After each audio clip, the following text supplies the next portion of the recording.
Welcome, today in front of me STK Life 9 and I'll show you how to create home screen folders on this device.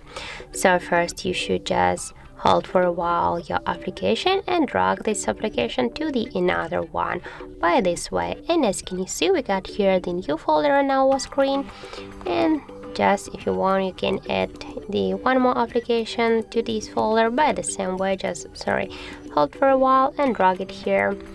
And now if you want to, you can also rename the folder. For example, just enter here the apps and tap here to OK.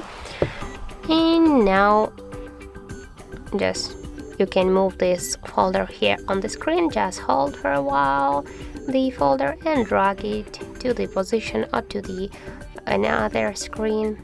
You can also create the new screen with the folder. And if you want, also you can remove the application from the folder. Just hold for a while and drag it here, for example, to the to your screen, or also you can just drag it here to the remove icon, and this application will just remove from your screen, but also this app will stay here in your gallery, as can you see. So gallery menu. And if you found this video helpful, remember to leave a like, comment and subscribe our channel.